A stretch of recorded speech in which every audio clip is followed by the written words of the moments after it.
Good evening, and welcome to this week's edition of Penn State Sports Night. I'm Josh Starr. And I'm Aaron Johnson. The Penn State women's volleyball team moved up to #1 this week after defeating Illinois and Northwestern at Rec Hall. Simone Lee continues to lead the team in kills and points. The Nittany Lions continue Big Ten play with 2 road matches next weekend against Ohio State and Maryland. The Penn State men's soccer team fell to the Michigan Wolverines 2-1 in double overtime on Sunday. Sunday's match was the 4th time the Nittany Lions have played double overtime this season. The Wolverines scored the game-winning goal with 37 seconds left in the second overtime. The Nittany Lions' next matchup in the Big Ten is against Indiana this Saturday at Jeffrey Field. Here's Christian Korapakis with a recap of Penn State's win over Indiana last weekend at Beaver Stadium.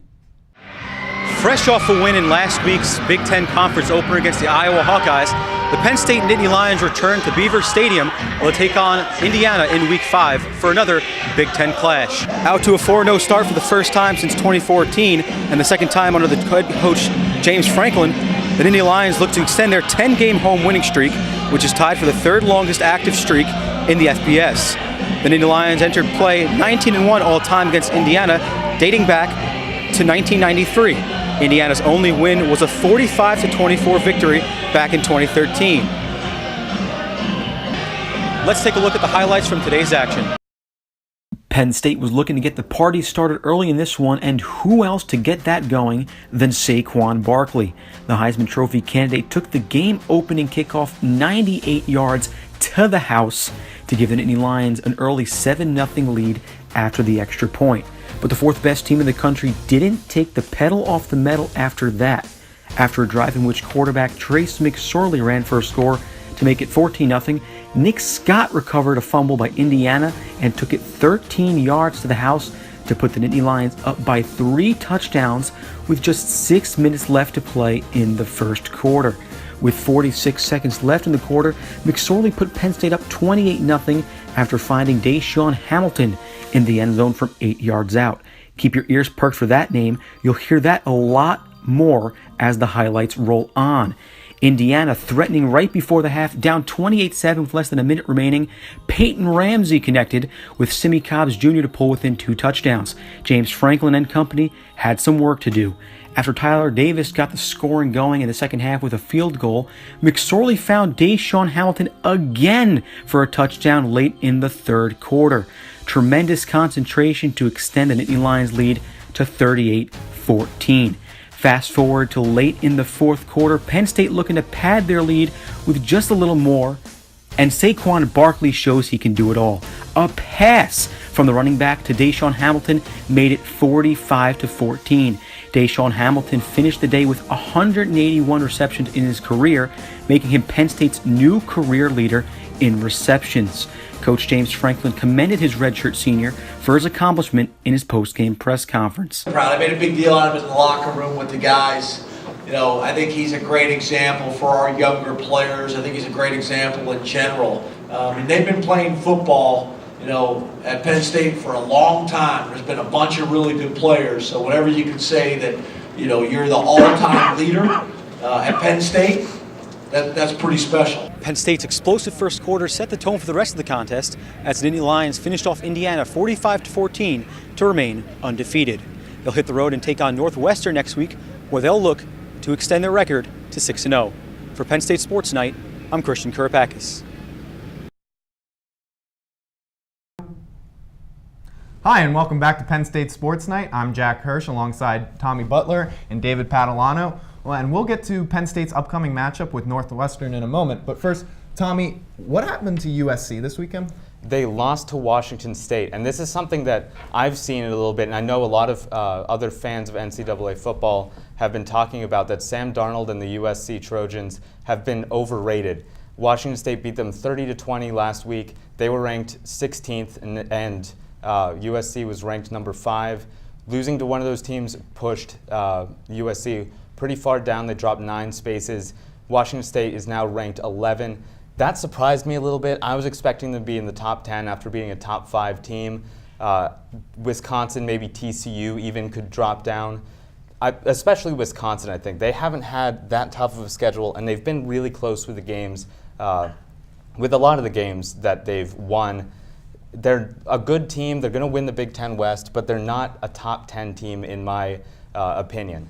But yeah, with Washington State, if they can continue this streak, I think they're way underrated at rank 11. Yeah, and certainly the Cougars are looking like a legitimate title contender for the Pac-12. Now, David, Clemson is a team who a lot of people didn't really think was going to be as good as they were last year, but so far they've looked like a top team. They just beat a ranked team in Virginia Tech.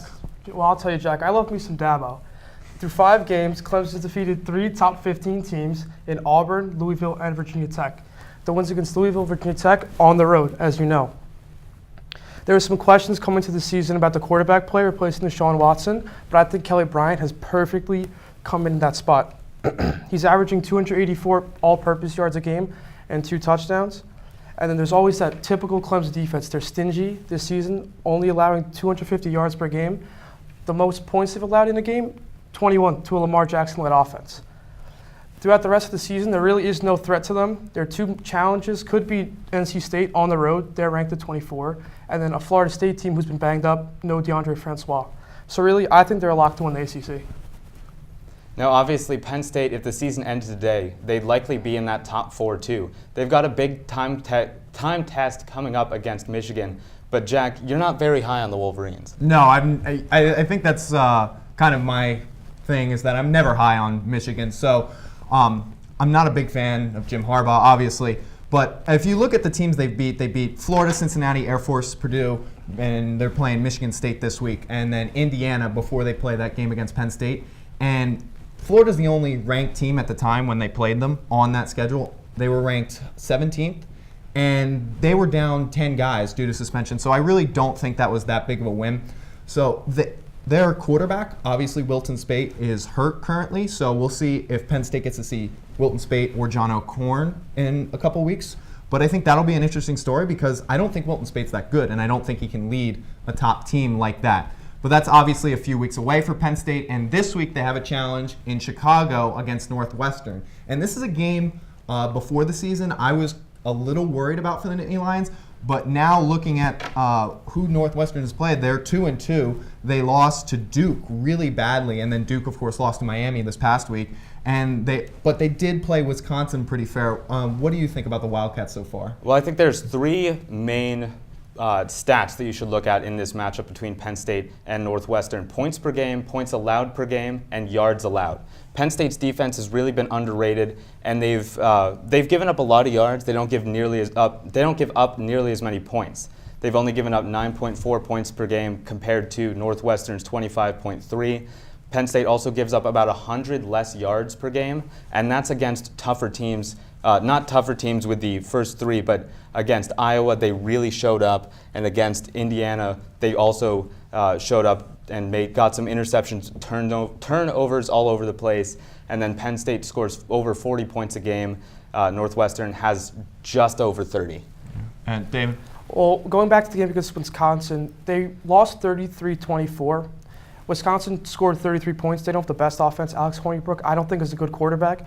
And Northwestern scored 2 late garbage time touchdowns, which got them to 24. So really, it was a 33-10 game. Yeah, and I think one of the biggest things with them is that Justin Jackson, the Big Ten's leading rusher last year, not Saquon Barkley, has done almost nothing. I mean, through 4 games, he's got 273 yards. So, I mean, that's it's not as up to par as what he was last year. So that's all we have on this subject for now. For David Padalano and Tommy Butler, I'm Jack Hirsch. Coming up next is a preseason NHL preview from our very own Josh Starr. The NHL season opened up on Wednesday night, and there's a lot to look forward to this year.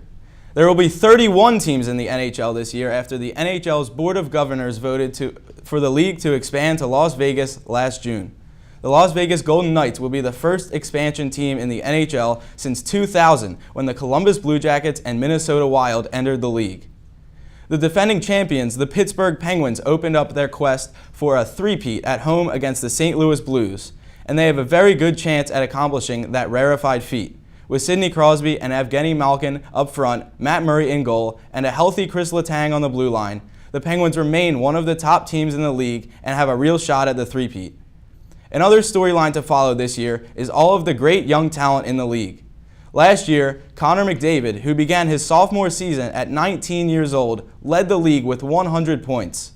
The 2016 first overall pick, Austin Matthews, and his 40 goals led the Toronto Maple Leafs youth movement en route to just their second playoff appearance since the 2003-2004 season. The second overall pick in that same 2016 draft, Patrick Laine, was also productive in his rookie campaign, tallying 36 goals for the Winnipeg Jets. This year, look for the top 2 picks from the 2017 draft to make a splash. The New Jersey Devils took Nico Hischier with the first overall pick, and he has dazzled in the preseason, scoring 4 goals in 4 games. With the second pick in the draft, the Philadelphia Flyers selected Nolan Patrick.